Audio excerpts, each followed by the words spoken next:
You've probably heard the warnings before. Never mess with a Ouija board. But some people can't resist, thinking it's all just a game. The truth?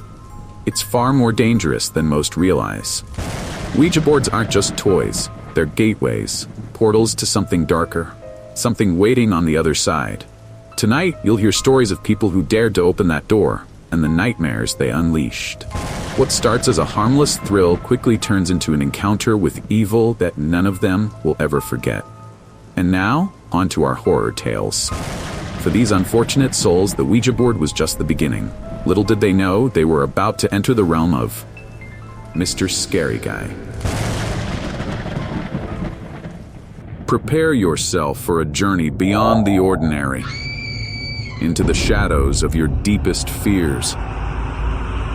Welcome to the world of Mr. Scary Guy.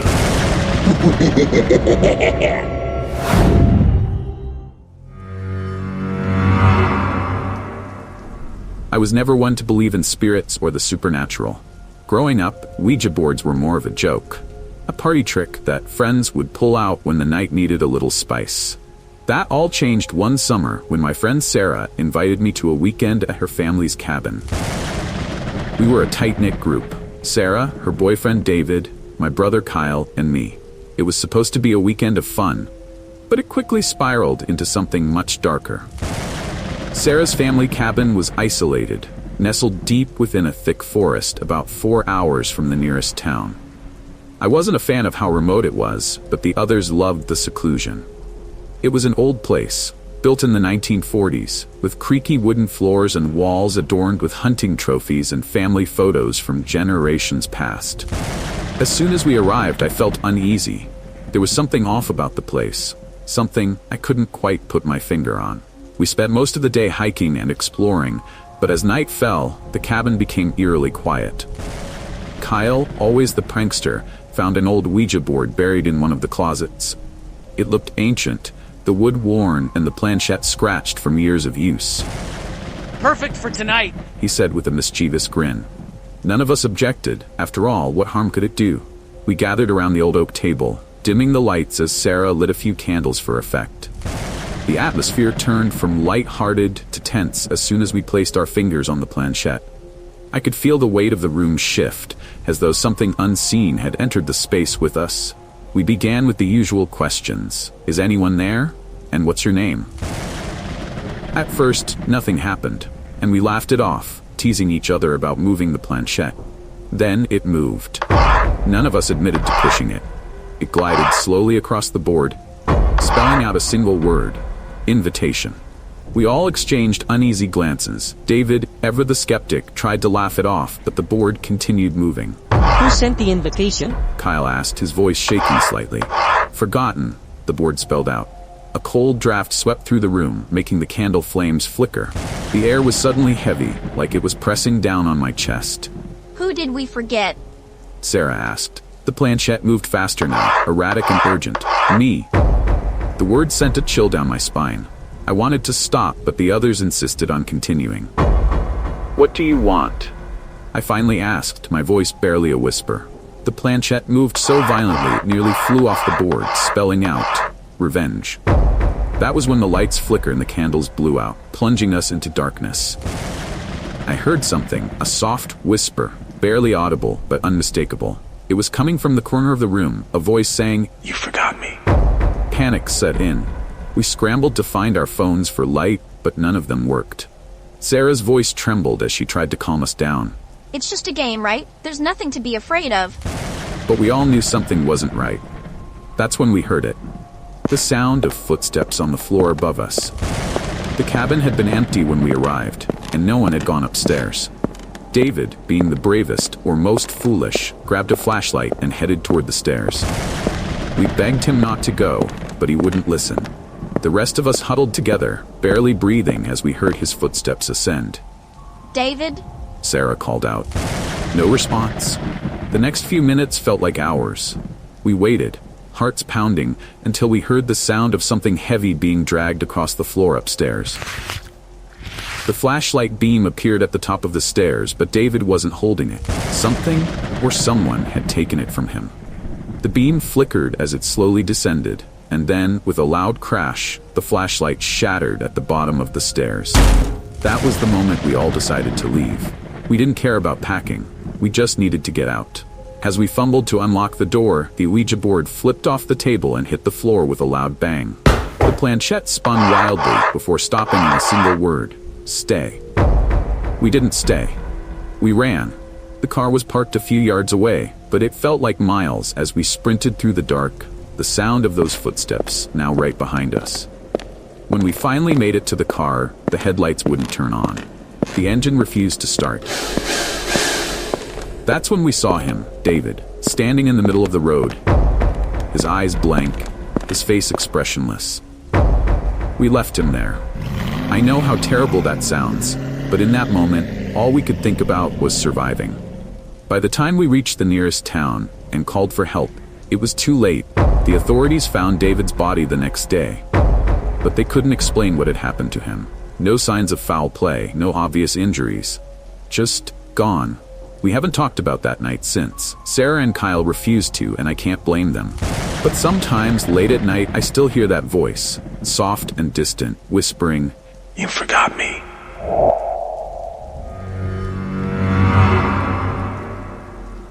I never believed in the supernatural.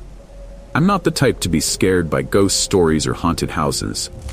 But what happened to me and my friends last fall changed everything I thought I knew about the world. It all started with an old Ouija board we found in an antique shop, dusty and forgotten. There were 5 of us that weekend. My girlfriend Emma, her brother James, my best friend Alex, and his girlfriend Mia. We'd rented a cabin deep in the mountains, far away from the noise of the city. It was supposed to be a peaceful retreat, a chance to unwind. But when Emma found the Ouija board tucked away in a back corner of the shop, she couldn't resist. "Let's see if we can make contact," she said with a grin. We should have left it there. The first night, after a few drinks, we decided to give the board a try. It seemed innocent enough, just a bit of fun.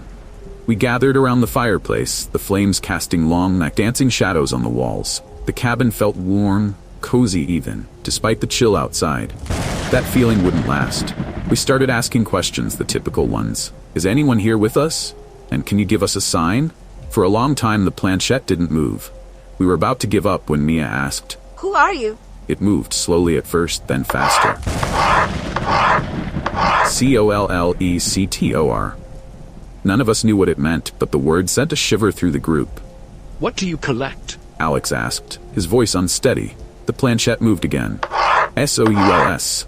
Emma laughed nervously. All right, that's enough, she said, but the board wasn't done. The planchette moved with a force that startled us, spelling out another word, yours. That's when the fire in the fireplace roared, the flames flaring up as if someone had poured gasoline on them. The wind outside howled, rattling the windows, and the room grew impossibly cold. James, always the skeptic, stood up and knocked the board off the table.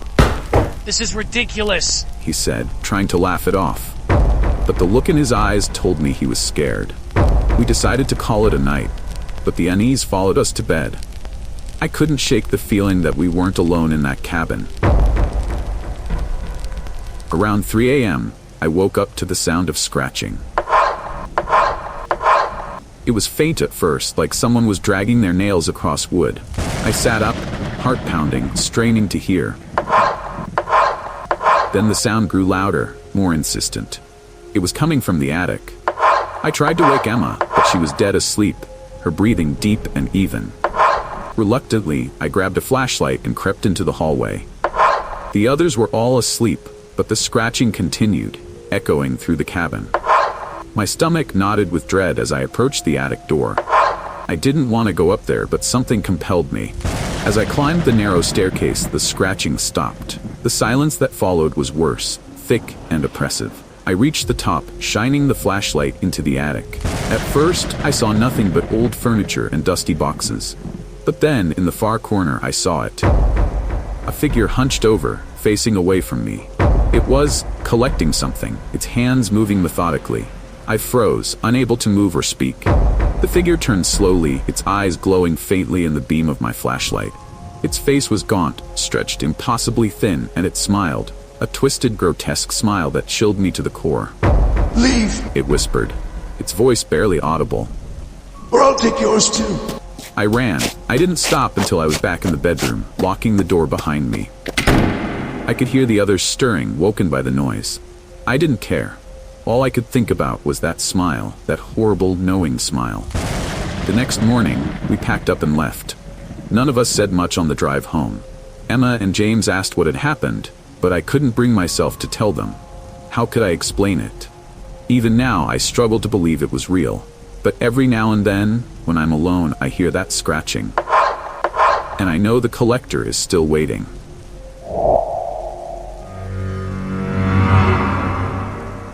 When I was a kid, Ouija boards were a kind of family tradition. Every Halloween, my cousins and I would gather around my grandmother's old oak table, dust off her ancient Ouija board, and take turns asking the spirits silly questions. Back then, it was all fun and games. Nothing more than an old parlor trick to make the night a little creepier. But this story isn't about Halloween. It's about my cousin, Rachel, and the night we broke the rules. Rachel and I were practically inseparable growing up, but like all things, our bond grew distant as we got older. By the time we were in our 20s, Rachel had taken a different path. She'd become obsessed with the supernatural, ghost hunting, tarot cards, seances, you name it. To me, it seemed like an innocent hobby, something fun and quirky to distract her from a life that hadn't exactly gone the way she wanted. Then, 3 years ago, Rachel vanished. One day, she was just gone. No calls, no texts, no signs of a struggle, no reason for her disappearance. The police were baffled. There were no leads, no suspects, and no body. It was like she had simply disappeared into thin air. For months, I tried to push it out of my mind, tried to move on. But a gnawing feeling kept clawing at me, telling me that Rachel hadn't left willingly. A year after she disappeared, I received a package in the mail. No return address, just my name scrawled in Rachel's handwriting on the front. Inside, there was a letter, a single page torn from one of her notebooks. It was short, rushed, as if she didn't have much time to write it. If you're reading this, it means I'm gone. I can't explain everything, but I found a way to talk to you. Please, just trust me. Meet me at the old house. Bring the Ouija board. Don't tell anyone. Our grandmother's house had been abandoned for years. It sat on the edge of a sprawling field, surrounded by overgrown weeds and broken windows. The Ouija board, though? I hadn't seen it in ages. I'd assumed it was lost when we sold the house, but after tearing through the attic, I found it in a dusty old box, the letters faded and the planchette worn from years of use. I didn't tell anyone where I was going that night. I didn't want to explain the absurdity of it. How do you tell someone you're using a Ouija board to contact your missing cousin? I arrived at the house just after sunset. The place looked worse than I remembered, the roof sagging and the porch steps rotting away. But as I stepped inside, I felt something cold and familiar. A presence, like I wasn't alone. The living room was the only place that still had a table. I sat down, placing the board in front of me. The air was thick with dust, and the silence was oppressive, broken only by the occasional creak of the floorboards. I placed my fingers on the planchette, my heart hammering in my chest. "Rachel?" I whispered. "Are you here?" For a long time, nothing happened. The planchette stayed still, and I started to feel foolish. I was about to give up when the air shifted, growing colder. Slowly, the planchette moved under my fingers, dragging itself across the board. My hands shook as it spelled out a single word. "Hello." My breath caught in my throat. "Rachel, is that you?" The planchette moved again, faster this time. Yes. I couldn't believe it. After a year of silence, I was finally talking to her. But as I sat there, the questions I wanted to ask all slipped away. Instead, what came out of my mouth was something simple, something I needed to know. "What happened to you?" The board paused, and for a moment, I thought the connection had been lost. But then the planchette moved again, slower now, as if she was struggling to answer. I tried to stop him. He took me. "Who? Who took you?" I asked, my voice rising. The planchette slid quickly across the board, spelling out, "Harvester." I felt a chill run down my spine. "What do you mean? Is he still here?" Before I could get an answer, the lights in the house flickered. and the room grew colder. The hairs on the back of my neck stood on end. Then, without warning, the planchette shot to a single letter, R. Rachel? I whispered, "What does it mean?" But there was no response. Instead, the house creaked, and I heard footsteps upstairs. Slow, deliberate, like someone was pacing back and forth. My heart pounded as I stared at the ceiling. The footsteps grew louder, moving toward the top of the stairs, then stopped. I felt a presence behind me, so strong that I could barely breathe. I turned, expecting to see Rachel. Instead, there was nothing. Just the empty doorway, the darkness beyond. But I could feel it. Something watching me. Something waiting. I turned back to the board, and the planchette slid to the letters again, one at a time, spelling out a message I'll never forget. Run. I didn't need to be told twice. I grabbed the board and bolted for the door, the sound of footsteps thundering down the stairs behind me. I could feel something right on my heels as I ran, but I didn't look back. I couldn't. I made it to my car and peeled out of there, not stopping until I reached the highway. It wasn't until I got home that I realized I was still clutching the Ouija board in my lap, my knuckles white from gripping it so hard. I've never gone back to that house. I've never tried to contact Rachel again, but I know she's still out there, somewhere, trapped in that house with the thing that took her. The harvester. Sometimes when I'm alone, I think about that night, about the message she left me. And I wonder if the next time I hear footsteps behind me, it won't be Rachel or the harvester. It'll be something worse. Because once you open the door with a Ouija board, it's never really closed. So, next time you think about pulling out a Ouija board for a bit of fun, think twice. You never know who or what you might summon. These poor souls thought it was just a game, but they ended up trapped in a nightmare they could never escape. Remember, you don't control the board controls you. This is Mr. Scary Guy reminding you to always leave the spirits where they belong. Thanks for watching till the end. If you enjoyed the video, make sure to subscribe by clicking the icon above. We've also got a playlist full of scary stories on your left side, and a suggested video you'll love on the right. Choose one and keep the scares going.